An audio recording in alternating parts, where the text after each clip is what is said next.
The guy at Sheffield United at the Premier League last season, in the studio with us now is the former Blades and Leeds United manager, Paul Heckingbottom. Morning, Paul. Morning, Paul. How are you doing? Guys. Yeah, good, thank you. Good. You looking well? Down this morning? Down late last night. Got good the train down, yeah. Can't rely on that transport, can you, on a morning? Well, I can categorically tell you immediately that you're safe. I will not be asking you any of the questions that Stuart McCall told me to ask you this morning, right? I was waiting for it. I nearly turned back round when I came to the front door this morning. Well, look, Stuart, let's get straight into it. Obviously, Sheffield United was your last job. Did you feel that they pulled the rug from under your feet? They sold your best players, when you've just got to the Premier League? Yeah, listen, I knew it was going to be tough. Even taking the job on in the Championship, I knew it was going to be tough. We were in a really difficult situation financially, so something you've just got to deal with, and then you get promoted to the Premier League and you've gone up a level, and then all of a sudden you really are competing, even if you've got all the tools at your disposal, you're competing against the best. So yeah, for us to lose, we lost 7 of the squad that went up. That was the big thing. I know those high profile players leaving towards the end of the window, but I look at how someone like Luton have gone on, and to try and build on what you've been doing really, really well. Luton kept their squad together, recruited in a similar fashion to try and build an identity, and we sort of lost our identity, through just the financial problems that we had at the club. There was no way that the club were willing to let these top players who were worth a lot of money go on a free transfer the following year, because we were in a tough situation. So it meant they went the week before we start the season, which is tough when you're going up into this league. It's tough. You mentioned that, Paul, and obviously you're correct to mention the financial problems as well. Just how difficult is it for promoted teams? You're right about Luton. I think they've been great this year, but the fact of the matter is, I think the 3 promoted teams are in the bottom 3 at this moment in time. Yeah. And that will tell you just how difficult it is, I imagine. It's huge. So even in the last time I experienced it 3 years ago with Sheffield United, I think it's gone up another level since then. The athleticism of players, the technical ability of the players, and you look at every team. Each of the teams has got 2 or 3 players on the pitch at any moment in time who are exceptional 1v1, exceptional. And when you've not really got that quality and depth, it's difficult. People try and coach you here. Everyone talks about overloads and creating opportunities, whether it's wide, through the middle. It's a lot easier to just coach 1v1 situations and try and create an overload. And so when you've got top 1v1 players, which that stood out a mile this season to me, even now when I'm still watching the games, that makes it difficult, when you can see the difference in levels. I mean, when you come up, promoted team, you need financial backing, don't you? And yet in this day and age, if you do have that financial backing, you are risking the wrath, as Forest may be about to find out now, of the profit and sustainability rules. It makes it almost impossible, doesn't it? Yeah, tough, because that was Forest's plan when they went up. The owner, threw all the money he had at it to try and stay up, and now it looks like they're going to be punished for it. The precedent's been set now with Everton, and their appeal's been successful, but it's still a big punishment, 6 points when you're a team down near the bottom. So, yeah, we know the rules. The problem is all these clubs, all the Premier League clubs have voted the rules in, so they're here. Yeah. If they want to amend them, they've all got to vote to amend them. That may be something. Now they know they're going to get applied, because you could see, I thought it was so obvious this January when Everton had been stung with 10 points that all the clubs who were maybe bordering on that took it seriously, the financial fair play, where previously I don't think they would have done.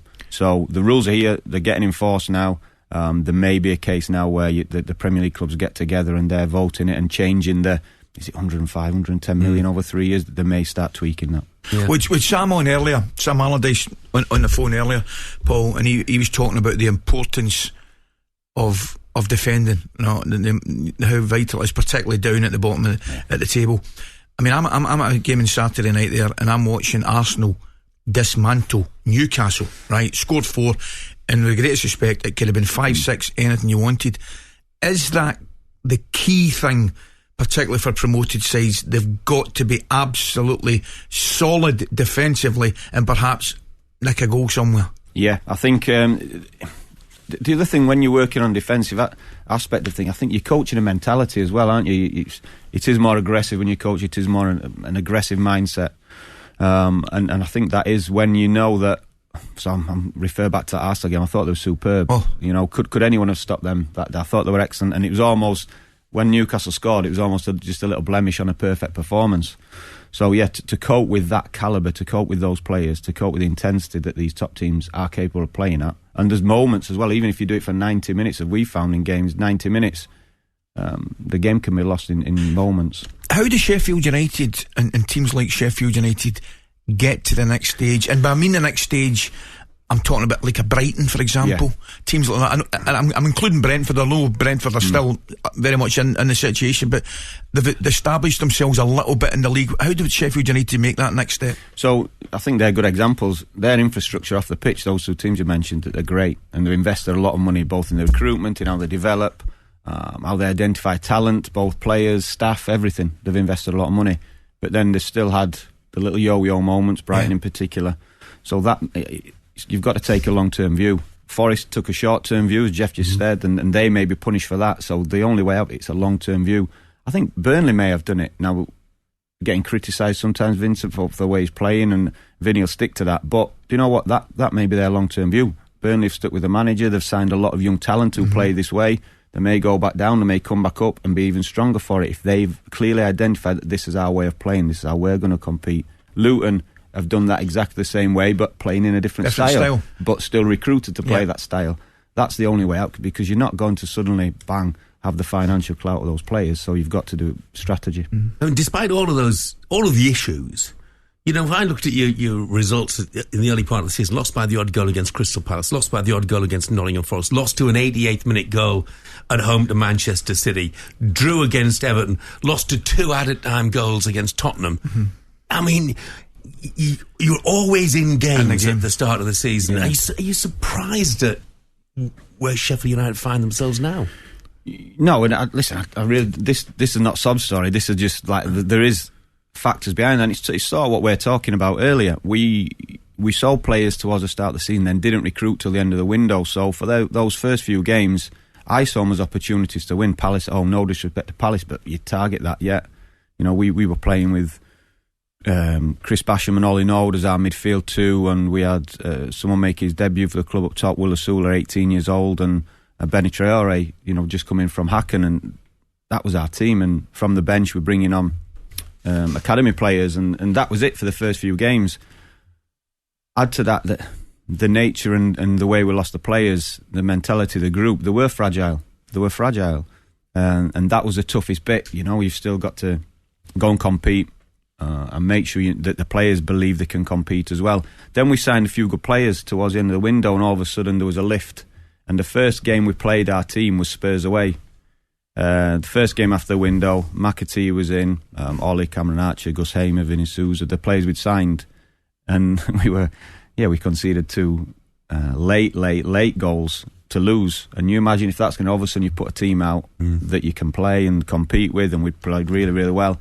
That was a blow. I'm not going to lie, that was a blow. You could feel it. There was a deflation. But we kept competing. But the hardest thing, I think, when the results aren't coming is the belief and the mentality. Is that effectively the difference, mate? I mean, those results you spoke about, and Jeff's correct to say you're in every game. In the Championship, is that a difference? You won some of those games, whereas the quality. Yeah, we had. I go back to some games in the Championship. We weren't at our best, but we relied on the experience, and we'd keep a clean sheet and win the game 1-0. And then we lost John Egan to a bad season-long injury, Chris Basham to a bad season-long injury, Tom Davis when he was going to start. Those 3 all went in 1 week before we played Fulham away. And again, when you're thinking, well, this is how we might have to approach this season, sit back, defend, be really deep, and try and play in the counter with the pace that we'd signed, but then you lose the experience to defend in that way as well. So yeah, lots of factors, but it still would have been an uphill, you could see, with the teams at the bottom, uphill challenge. Are you over it now, Paul? Are you still feeling it?